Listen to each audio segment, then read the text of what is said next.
All right, back with another report of the Primal Diet experience. It's gonna be report 10. So this is from, I should mention, May 2024 to August 2024. So here we go. First, I'll get right to the weird stuff.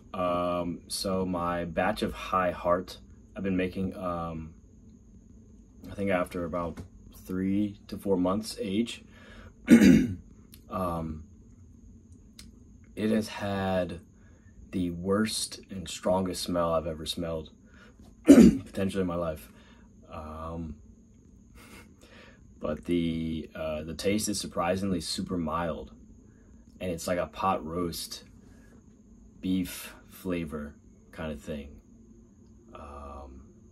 More mild than the high liver was at the time of period when it was aged about 3 to 4 months. So something to think about, which is interesting. It's like stronger the smell, the more mild the flavor. Very strange. I didn't get any detox reaction though, after I ate that either, just like the high liver. So I'm not sure, maybe I haven't aged this long enough for any intense bacterial detox, but I'm fine with that, I guess. I don't really feel it if it's detoxing anything, you know, that's fine with me.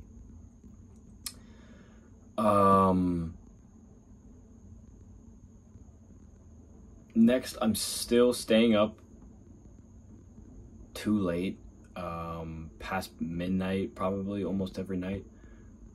And I think I need to get more active during the day and use my energy and have more movements throughout the day that are physical, instead of just mental, you know, desk work and all that. Like I need to be more physical, I think, because I have a lot of energy at night, which could be multiple factors. Could be detox as well, you know.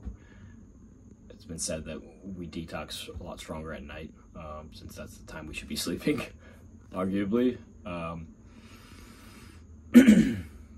But as far as movement, functional movements and like body swinging type movements have really been fun lately, and like the only exercise I actually enjoy doing right now. No lifting, no crazy routines. It's literally just me doing like parkour, basically just moving around, flowing, kind of in a flow state of movement. And it's just been really fun and entertaining, and been making my body feel, you know, maintained and loose. I just feel more free doing that in the joints and in the mind too as well. Less stress on the mind when you're just letting go and moving as you will.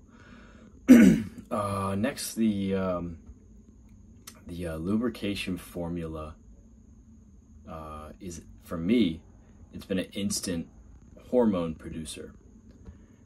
And if you have trouble producing hormones of any kind, I would try it. The lubrication formula just has all of these precursors, with the eggs and the butter and the lemon, the honey, and pretty much all of the things. They, one, allow for quicker digestion, so that means instantaneous hormone production. And also, like, the eggs have everything you would need for hormone production, so it's just enhanced with this formula. And whether it's for growing, healing, whatever you need, like, it just produces serotonin, libido, whatever. And it's like, it covers all the bases. You just need like a pick-me-up. It's pretty amazing. That's what I found with it recently. Let's see, next. Oh, this one's interesting. So less social situations like restaurants and stuff. Having less of those situations makes it so we aren't forced to eat cooked food and fall back into addictive cooked food routines. I've noticed when I'm like by myself, which is most of the time, I only want to eat raw food, and I never instinctively want to cook a meal. If I started craving cooked meals over raw food, I will report that here, but it has not happened unless I wanted to stop a detox or something like that. Then I will have some cooked food or something. I will make exceptions if I have guests that want a home cooked meal. Happens sometimes, but it's rare. So that's how I feel about that situation. You know, listening to my instincts, and it's still been a strong feeling that I gravitate towards raw more. You know, I've tried to see if my body gives into the cooked when I'm by myself. Not really at all. We'll see though in the wintertime. I'm not sure what my body will gravitate towards. Maybe I'll start doing like potatoes again. But I haven't had anything cooked really on my own for months. Under my own will, yeah. But next, the idea of unawakened, like no alarm clock type sleep has been like crucial for my waking up mood. Like I feel so much more clear-headed when I wake up without an alarm clock and something yelling at me. It kind of just logically makes sense.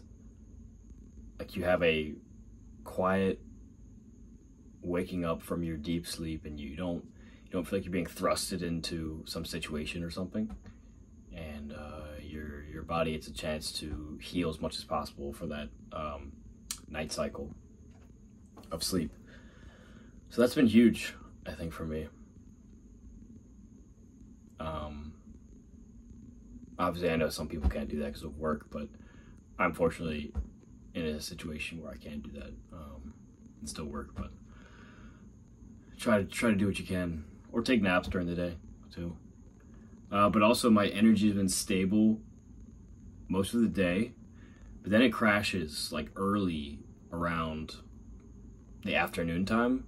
And I'm thinking my body wants me to sleep more to heal faster and better. And that's even though I've been sleeping like 9 hours minimum a night, maybe even 10. So I'm thinking it's either my body wants to just heal more and just sleep as much as possible, or I'm having some sort of thyroid or adrenal problems. I'm not really sure yet. I've just kind of been diving into that recently, kind of trying to find remedies to attempt for adrenal problems.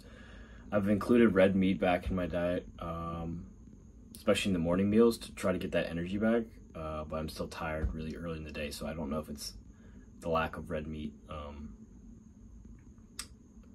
type minerals and nutrients that I'm missing. But maybe I need more minerals in general, like from cheese and honey and stuff, and yeah, maybe I just need more mineral rich stuff.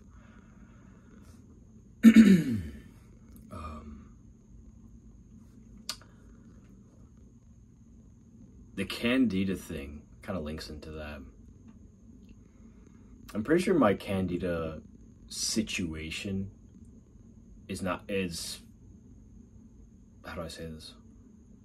It's gonna be around for a while. I can feel that. It's just my body has so much more tissue healing and things to go on, most likely in the gut area. And just clean up all the stored antibiotics over the years and things like that. You know, I still have like white tongue occasionally and things like that, and fatigue is probably something that I can link to as well. it's really hard to say, you know, what my progress meter is with healing candida completely, and not needing it to be such a an overgrown support in the system. So I don't know. I'm just kind of making friends with it at this point. Just letting it do its thing, supplying the nutrients for it to heal as fast as possible and do its thing. Because it's there for a reason, which makes sense. I'm trying to think if there's anything else.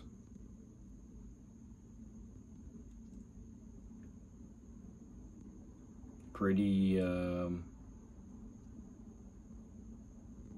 concise couple months here. Just been rolling along, enjoying summer, sweating, which is good. And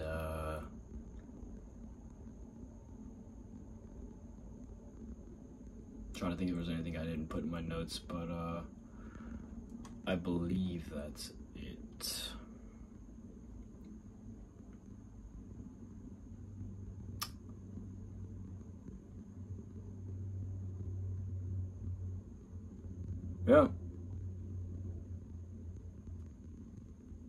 Yeah, that's the newest is really I've just been going through waves of tiredness like I haven't in the last 2 years.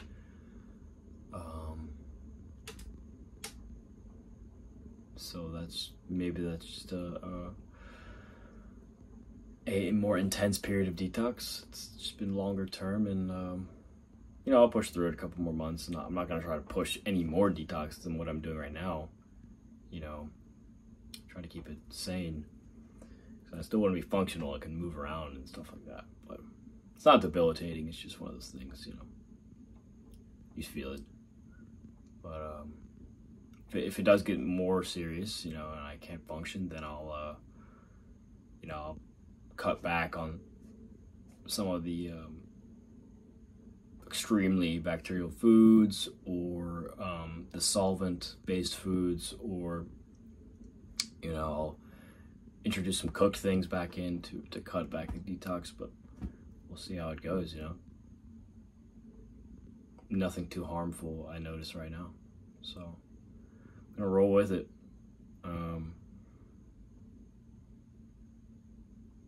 Yeah, just been enjoying